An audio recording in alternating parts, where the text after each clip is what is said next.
Hello dear students and all new subscribers, Assalamu alaikum and hope that you will be fine and welcome to English with Adnan Arif. Dear students, आप मेरे साथ सीख रहे हैं English grammar course जिसका नाम है grammar house. तो आज हम ग्रामर हाउस का लेक्चर नंबर 3 स्टार्ट करेंगे जिसमें हम फ्रेज़ को डिटेल से डिस्कस करेंगे। तो डियर स्टूडेंट्स, इससे पहले हमने लेटर और वर्ड को लेक्चर नंबर 2 में डिटेल से पढ़ा। तो आज हम फ्रेज़ को जो है वो डिस्कस करने जा रहे हैं। सो let's see what is the definition of phrase. A group of 2 or more words which gives a small meaning is called a phrase। दो या दो से ज़्यादा लफ्ज़ों का मजमूआ जो एक छोटा सा मायने दे जुमला कहलाता है। डियर स्टूडेंट्स, इस फ्रेज़ में मैं 2 इंपॉर्टेंट पॉइंट्स हाईलाइट कर रहा हूँ, 2 or more words और a small meaning। अब इस डेफिनेशन से हमने क्या अख़ज़ किया? सबसे पहला पॉइंट कि मिनिमम 2 वर्ड्स जो हैं, कम से कम 2 वर्ड्स जो हैं उन पर फ्रेज़ लाजमन मुश्तमिल होता है। और दूसरा पॉइंट स्मॉल मीनिंग, ये एक छोटा सा मीनिंग होगा, छोटा सा मायने होगा। इट मीन कि फ्रेज़ जो है वो किसी बात का मुकम्मल मफ़हूम नहीं होता बल्कि किसी फ़िक्रे या बात को मुकम्मल करने में मदद करता है। एक छोटा सा कट पीस, एक छोटा सा मीनिंग। जी, तो अब चूंकि फ्रेज़ एक मुकम्मल बात नहीं है बल्कि एक छोटा सा मीनिंग है, एक छोटा सा कट पीस है, तो चलिए मैं आपको डिफरेंट कट पीसेस जो हैं वो दिखाता हूँ। इससे आपको फ्रेज़ समझने में ज़्यादा मदद मिलेगी। तो ये देखें ज़रा जी, तो ये छोटे छोटे कट पीसेस हैं, छोटे छोटे मीनिंग्स हैं, स्मॉल मीनिंग्स। कौन कौन से हैं भाई? For example, blue pen, another table, in office, on my hand, the most beautiful black bird, hungry dog, in my dream, my mobile। जी, तो स्टूडेंट्स आपने यहाँ पर कुछ छोटे छोटे जुमले जो हैं वो देखे जो कि 2 या 2 से ज़्यादा वर्ड्स पर मुश्तमिल थे। अब इन्हें हम फ़िक्रों में अप्लाई करके देखते हैं, लेकिन इन्हीं फ्रेज़ेस को सेंटेंसेस में अप्लाई करने से पहले मैं आपको फ्रेज़ की डेफिनेशन जो है वो दोबारा दिखाना चाहूँगा। इसे आप गौर से देखिए। जी, ब्रैकेट में कुछ लिखा हुआ है, विदाउट सब्जेक्ट एंड वर्ब। जी, तो इसका मतलब है फ्रेज़ छोटे छोटे मीनिंग्स तो होंगे, छोटे छोटे कट पीसेस तो होते हैं, लेकिन फ़िक्रे में जब भी आप फ्रेज़ को स्कैन करने लगें, फ्रेज़ को सेपरेट करने लगें, तो ख्याल रखना है कि सब्जेक्ट प्लस वर्ब इसको आप इकट्ठे करके शामिल नहीं करें, क्योंकि जब सब्जेक्ट और वर्ब मिल जाते हैं तो फिर किसी बात का मफ़हूम जो है वो वाज़े हो जाता है, जबकि फ्रेज़ जो है वो वाज़े मफ़हूम नहीं होता बल्कि वो तो एक छोटा सा मीनिंग होता है। So let's see an example. I saw a ball under the table, मैंने मेज़ के नीचे एक गेंद देखी। तो स्टूडेंट्स, सबसे पहले इसमें मैं सब्जेक्ट जो है उसे सेपरेट करने लगा हूँ, उसे अलग कर दूंगा। आई सा, मैंने देखा, तो आई इसमें सब्जेक्ट है और सा जो है इसमें एक वर्ब है, वर्ब की second form.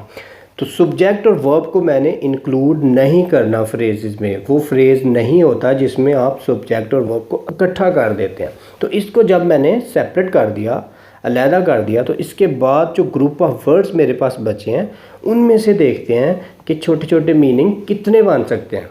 For example, number 1 a ball, जी बिल्कुल, ये भी एक फ्रेज़ हो सकता है, एक गेंद, ठीक है। अनदर टेबल, मेज़ के नीचे, ये एक यहाँ तक एक और फ्रेज़ बन गया। तो अ बॉल जो है ये 2 लफ्ज़ों पर मुश्तमिल एक फ्रेज़ हो गया। अनदर टेबल, मेज़ के नीचे, ये 3 लफ्ज़ों पर मुश्तमिल एक छोटा सा मीनिंग, एक फ्रेज़ हो गया। बल्कि यहाँ तक कि आप अ बॉल अनदर टेबल, यहाँ तक भी ये एक फ्रेज़ ही है, क्योंकि ये एक छोटा सा मीनिंग ही दे रहा है, ये मुकम्मल फ़िक्रा या मुकम्मल सेंस नहीं है। अ बॉल अनदर टेबल, मेज़ के नीचे एक गेंद। जी, let's see another example. I have a book in my bag, मेरे बस्ते में एक किताब है। तो यहाँ पर आई हैव, मेरे पास है, तो आई सब्जेक्ट है और हैव जो है ये एक वर्ब है, इसको मैं सेपरेट कर दूंगा।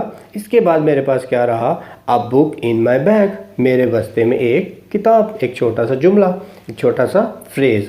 तो अ बुक इन माई बैग यहाँ तक भी एक फ्रेज़ हो सकता है। अगर आप इन्हें और तोड़ना चाहते हैं, छोटा करना चाहते हैं, तो अ बुक ये भी एक फ्रेज़ है, एक किताब, इन माई बैग मेरे बस्ते में ये भी एक फ्रेज़ है जी। तो यहाँ पर फिर हमने इसमें से कितने फ्रेजेस एक्सट्रैक्ट किए हैं जी, तो 3 किए हैं, अ book in my bag, a book in my bag. तो आपने देखा कि किस तरह से छोटे छोटे मीनिंग जो हैं हम इन्हें एक्सट्रैक्ट कर सकते हैं। लेकिन यहाँ पर आई हैव जो है ये फ्रेज़ नहीं होगा, चूँकि आई हैव का मतलब है मेरे पास है, मेरे पास कोई शय है। तो सब्जेक्ट और वर्ब को हमने इकट्ठा जो है वो इंक्लूड नहीं करना जी। तो एक और एग्जांपल देखते हैं, he is a brilliant student, वो एक ज़हीन तालिब इल्म है। तो इसमें ही इज़ वो है, ही सब्जेक्ट, इज़ जो है वो वर्ब है। तो सब्जेक्ट और वर्ब जो होता है फ़िक्रे में, उसको मैंने फ्रेज में इंक्लूड नहीं करना। इसके बाद मेरे पास क्या बचा, अ ब्रिलियंट स्टूडेंट, एक ज़हीन तालिब इल्म। तो एक ज़हीन तालिब इल्म जो है ये एक फ्रेज़ होगा। तो स्टूडेंट्स यहाँ पर अब मैं एक सेंटेंस आपको दे रहा हूँ, आप ख़ुद जो है उसको स्कैन करें और फ्रेजेस उसमें से सेपरेट करें।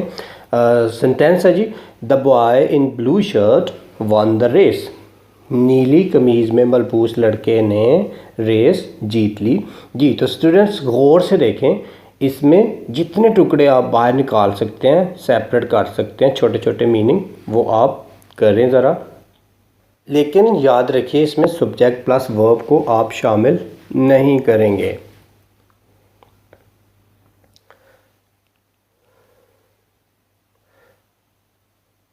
जी। तो सेंटेंस है, the boy in blue shirt won the race जी। तो इसमें इन ब्लू शर्ट जो है ये एक फ्रेज़ होगा। इसके अलावा द रेस जो है ये भी एक फ्रेज़ होगा, एक छोटा सा मीनिंग होगा। तो उसके अलावा हमारे पास क्या बचा, द बॉय। तो इसको अगर हम इस तरह से लिखेंगे, द बॉय वन, लड़का जीत गया था, विन की दूसरी फॉर्म वन है जी। द बॉय वन, लड़का जीत गया था।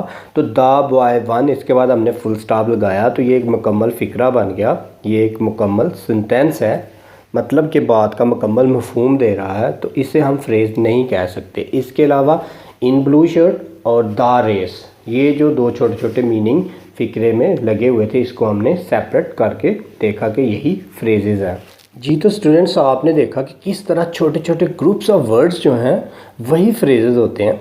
तो नेक्स्ट यूनिट जो है वो है क्लास। तो उसको पढ़ने से पहले फ्रेज़ जो हमने पढ़ा है उसे सम अप करते हैं कि हमने इसमें क्या सीखा। तो स्टूडेंट्स फ्रेज़ जो है इसको याद रखने के लिए आपने 3 पॉइंट नोट कर लेने हैं। नंबर 1, स्मॉल मीनिंग, कि एक छोटा सा मायने होगा, मतलब कि मुकम्मल मफहूम नहीं होगा किसी बात का, बल्कि उस बात को मुकम्मल करने के लिए ये छोटे से मीनिंग के तौर पर उसके साथ काम करेगा। नंबर 2, 2 और मोर वर्ड्स, मतलब कि ये कम से कम 2 वर्ड्स पर मुश्तमिल होगा और ज़्यादा से ज़्यादा जितने मर्जी वर्ड्स आप ऐड कर सकते हैं। Number 3, without subject plus verb, कि आपने किसी भी फ्रेज़ में सब्जेक्ट और वर्ब को ऐड नहीं करना। तो स्टूडेंट्स अगर आपका लेवल जो है वो ज़्यादा मैच्योर नहीं है, तो यहाँ पर आपने सब्जेक्ट और वर्ब में कंफ्यूज नहीं होना। इसके लिए मैं एक लेक्चर जो है वो अलहदा से डिलीवर कर दूँगा सब्जेक्ट, वर्ब और ऑब्जेक्ट पर, तो आप उसको पढ़ेंगे तो आपकी कन्फ्यूजन दूर हो जाएगी। बाय द वे, अच्छे स्टूडेंट्स वो हैं जो साथ में पेज पर लिखते जा रहे हैं, प्रैक्टिस कर रहे हैं और पॉइंट्स बना रहे हैं।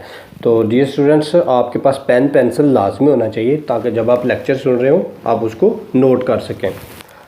तो डियर स्टूडेंट्स, ये था लेक्चर नंबर 3 जिसमें हमने फ्रेज़ को डिटेल से डिस्कस किया and hope that you will have got all the points related to phrase. और मैं कोशिश करता हूँ कि आसान लैंग्वेज जो है उसमें अपने स्टूडेंट्स को टीच करूँ। तो डियर स्टूडेंट्स, अगर आपका कोई क्वेश्चन हो तो आप वीडियो के नीचे कमेंट्स में मेंशन कर सकते हैं, मैं इंशाल्लाह वहाँ पे आपको इसका आंसर जो है वो दे दूँगा। तो नेक्स्ट लेक्चर नंबर 4 में हम क्लास और सेंटेंस को डिटेल से डिस्कस करेंगे इंशाल्लाह।